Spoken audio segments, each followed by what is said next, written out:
Today we're going to talk about seeding, one of many ways to propagate plants. Seeding is such an incredible process. It's like this little capsule contains all the genetic information of thousands of years of evolution.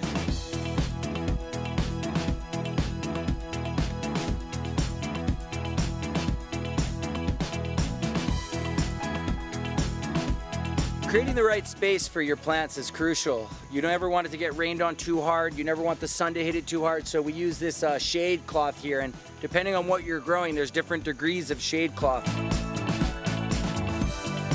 Typically when we plant seeds, you want to go about double the width of the seed. So that's about that. I want to go maybe about an inch deep.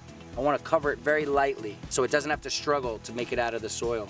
And what's amazing is that in about 2 weeks, they're gonna look like this. The small plants have very, very, very fine roots, and we want them to be able to access all the nutrients in the soil. When it's clumpy, the small roots can't get to it. So that's why we pass it through screens and we take out all these little clumps. One of our goals in seeding and creating soil mixes, we want to create really good aeration.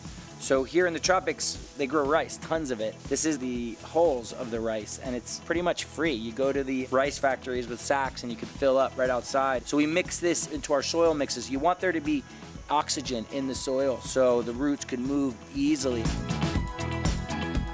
It's really important anytime you're seeding to be really meticulous with your tags. A lot of times names and things get lost, and we want to really create a culture where we're on top of these things. So we're really conscious about putting the Latin name, the common name, and then the date. It's important to put the date because, you know, it's taking up room in your greenhouse. You're watering it every day. Sometimes, you know, it could be 6 months. If it hasn't sprouted, it's not gonna sprout. So then you come in and check if the seed's in there rotting and you could remove it. When keeping our plants well watered, I really like to get a good nozzle like this, which creates like a mist. You wanna keep your seedlings wet, but not too wet. Some things like to even have a little bit of a period to dry out a little bit and then get moist again.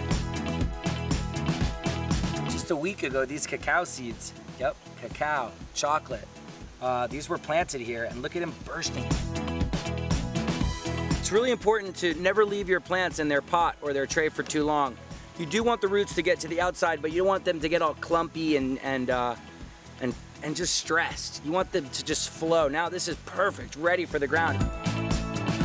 It's really exciting, and this is a time in history where so many different genetics, it's possible to get them, you know, with the internet and connecting with different people that are into plants. We're trying to focus on biodiversity. The more different kinds of things that we have, the better off we are. The more resilient the crops become. You know, it's like if one thing gets wiped out, it's okay, because we got hundreds of other things.